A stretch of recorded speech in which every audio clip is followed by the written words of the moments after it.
Hello दोस्तों, नमस्कार। आप सभी लोग स्वस्थ हों, सुखी हों, इसी कामना के साथ इस स्टोरी का आरंभ करते हैं। और आज की हमारी स्टोरी होने वाली है संकटा माता के ऊपर। जब भी हमारे पर कोई परेशानी या संकट आता है तो हम ये पूजा कर सकते हैं और इनकी कथा भी पढ़ सकते हैं। तो आइए सुनाते हैं आपको इनकी कथा।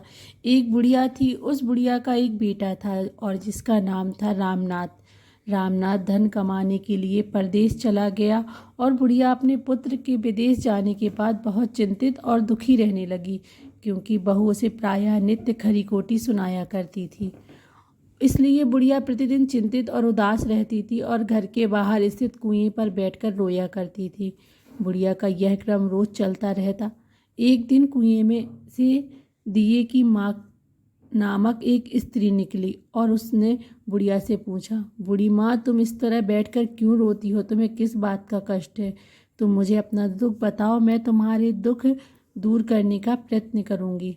बुढ़िया ने उस स्त्री का प्रश्न सुनकर कोई भी जवाब नहीं दिया और रोती ही रही। दिए की माँ बार बार एक प्रश्न दोहराई जा रही थी। वह बुढ़िया इस बात से झुलझुला उठी। उस बुढ़िया ने दिए की माँ से कहा, तुम मुझे बार बार ऐसा क्यों पूछ रही हो? क्या सचमुच ही तुम मेरा दुख जानकर उसे दूर कर दोगी? बुढ़िया की बात सुनकर दिए की माँ ने उत्तर दिया, मैं अवश्य तुम्हारे कष्टों को दूर करने का प्रयत्न करूंगी।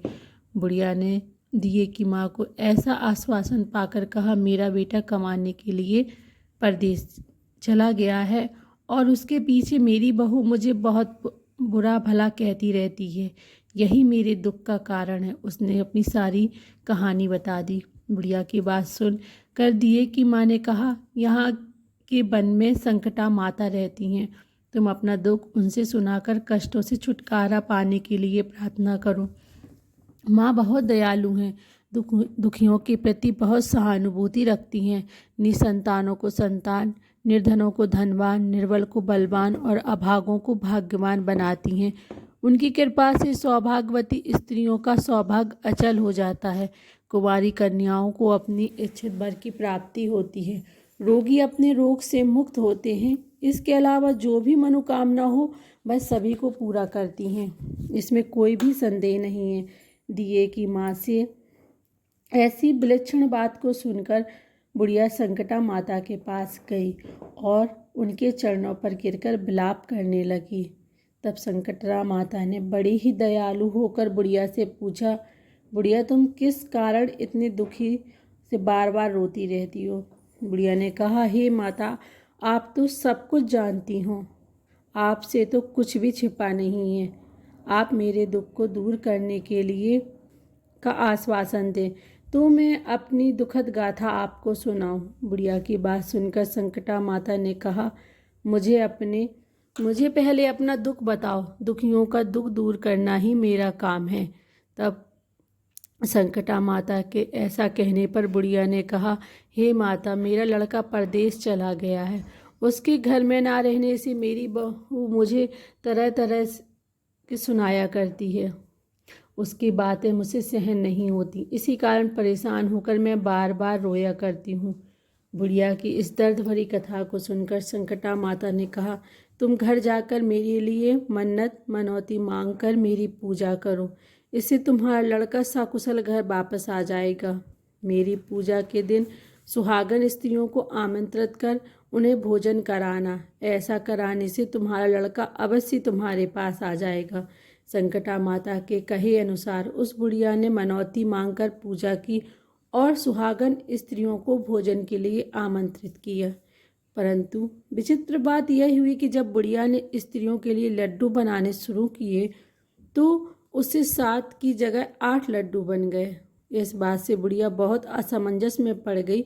ऐसा होने का क्या कारण है? कहीं मुझसे गिनने में तो गलती नहीं हो रही, अथवा आप 8 लड्डू बन जाने का कोई अन्य कारण है। उसी समय संकटा माता एक वृद्ध स्त्री के रूप में बुढ़िया के सामने प्रकट हुई और बुढ़िया से पूछा, क्यों बुढ़िया, आज तुम्हारे यहाँ कोई उत्सव है क्या? यह सुनकर बुढ़िया बोली, आज मैंने संकटा माता की पूजा की है और सुहागन स्त्रियों को भोजन के लिए आमंत्रित किया है, किंतु जब गिनकर 7 लड्डू बनाती हूँ तो वे लड्डू अपने आप ही 8 बन जाते हैं। मैं इसी बात से चिंता में पड़ गई हूँ। बुढ़िया की बातें सुनकर संकटा माता ने कहा, क्या तुमने किसी बुढ़िया को भी आमंत्रित किया है? बुढ़िया ने कहने लगी, नहीं, मैंने ऐसा नहीं किया है। परंतु तुम कौन हो? संकटा माता ने कहा, मैं बुढ़िया हूँ, मुझे ही आमंत्रित कर लो। ऐसा सुनकर बुढ़िया ने उस बुढ़िया रूपधारी संकटा माता को भोजन के लिए आमंत्रित कर लिया। इसके बाद बुढ़िया के घर पर सभी आमंत्रित सुहागनें आ पहुंची और बुढ़िया ने सबको लड्डू और अन्य मिठाई आदि का भोजन कराया। इससे संकटा माता उस बुढ़िया पर बहुत प्रसन्न हुई और माता की कृपा से उस बुढ़िया के बेटे के मन में अपनी माता और पत्नी से मिलने की इच्छा उत्पन्न हुई और वह अपने घर के लिए चल दिया। कुछ दिन बीतने के बाद उस बुढ़िया संकटा माता की पूजा कर सुहागनों को भोजन करा रही थी कि किसी ने उसके लड़के के आने की सूचना दी, लेकिन बुढ़िया अपने काम में लगी रही। उसने कहा, लड़के को बैठने दो, मैं सुहागिनों को जमाकर अभी आती हूँ। लड़की की बहू ने पति के आने का समाचार सुना। उसी क्षण पति के स्वागत के लिए तुरंत घर की ओर चल दी। लड़के ने अपनी पत्नी को देखकर मन में सोचा कि मेरी स्त्री मेरे प्रति कितना प्रेम रखती है, जो खबर पाते ही मुझसे मिलने आ गई। परंतु मेरी माँ को मुझ पर जरा भी प्रेम नहीं है। मेरे आने की खबर पाकर भी मेरी माँ मुझसे मिलने नहीं आई। जब पूजा का काम समाप्त हो गया, सभी सुहागनें भोजन करके अपने अपने घर पर लौट गईं। बुढ़िया अपने बेटे से मिलने के लिए उसके पास पहुंची। माँ के आने पर लड़के ने पूछा, माँ अब तक कहाँ थी? माँ ने कहा, बेटा, मैंने तुम्हारी कुशलता के लिए संकटा माता से मनौती मांग रखी थी। उसी को पूरा करने के लिए सुहागनों को खाना खिला रही थी। संकटा माता की कृपा से उसका मन अपनी पत्नी से हट गया। उसने माँ से कहा, माँ, या तो मैं रहूँगा या फिर ये रहेगी। बुढ़िया ने कहा, बेटा, तुम्हें मैंने बड़ी कठिन तपस्या से पाया है, इसलिए तुम्हें छोड़ नहीं सकती। इसलिए चाहे बहू का त्याग भी करना पड़े, मैं कर सकती हूँ। अतः लड़के ने अपनी स्त्री को घर से निकाल दिया। घर से निकल कर बाहर आई तो बहुत दुखी मन से एक पीपल के पेड़ के नीचे बैठकर रोने लगी। एक राजा उधर से जा रहा था। उसे रोता देखकर राजा रुका और पूछा, तुम क्यों रो रही हो? तब उसने अपनी सारी व्यथा राजा से कह सुनाई। राजा ने कहा, आज से तुम मेरी धर्म बहन हो, इसलिए रो मत। तुम्हारे सभी कष्टों को दूर करने का प्रयास करूँगा। यह कहकर राजा उस स्त्री को अपने महल में लेकर आ गया।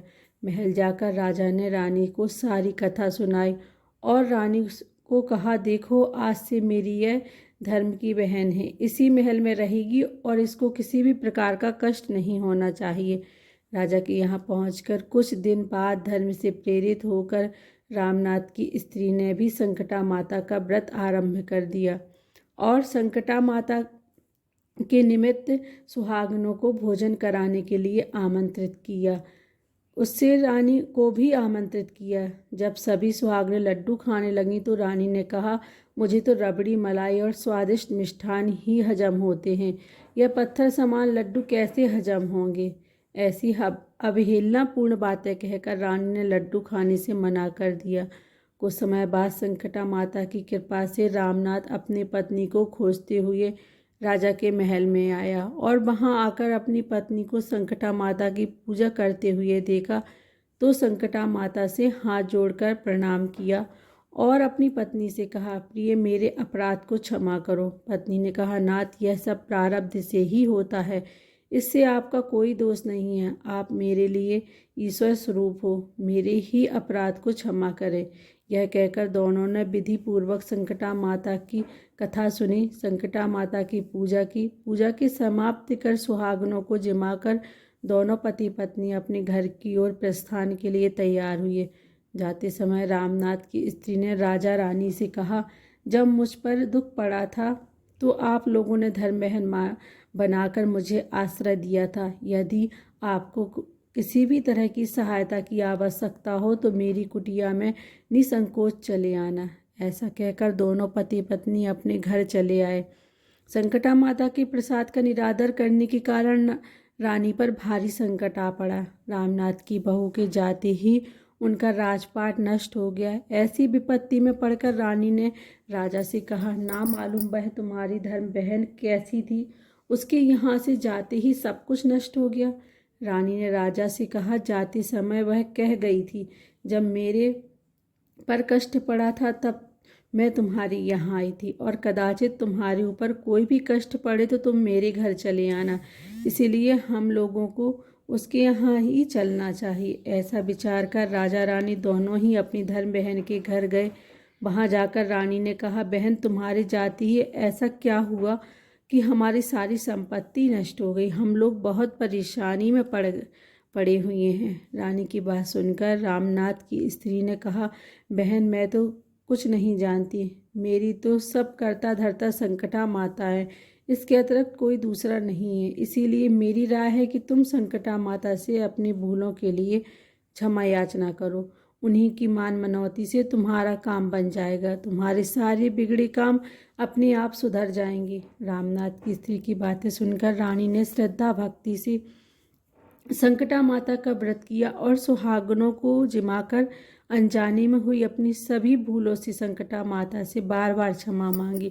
रानी के ऐसा करते ही संकटा माता प्रसन्न हो गई और रात में रानी को स्वप्न में कहा कि तुम दोनों पति पत्नी अपने महल में चले जाओ, वहां जाकर मेरी पूजा करना और मेरे निमित्त सुहागनों को जिमाना। ऐसा करने से तुम्हारा गया हुआ राजपाट तुम्हें दोबारा वापस मिल जाएगा। सुबह होते ही रानी ने अपने स्वप्न की बात राजा को बताई। रानी की बात सुनते ही राजा उसी क्षण रानी के साथ लेकर अपने महल की ओर चल दिए। महल में आने के बाद राजा रानी ने संकटा माता के कहे अनुसार पूर्ण भक्ति भाव से माता संकटा की पूजा की और सुहागनों को भोजन कराया। ऐसा करने से उनका बिगड़ा हुआ सारा समय सुधर गया और सारा राजपाट उन्हें वापस मिल गया और वह पहले की तरह राज्य को सुख भोगने लगे। तो ये थी दोस्तों हमारी संकटा माता की कहानी। अगर आप लोगों को अच्छी लगी हो तो प्लीज़ कमेंट बॉक्स में जय माता दी लिखकर ज़रूर बताना। धन्यवाद।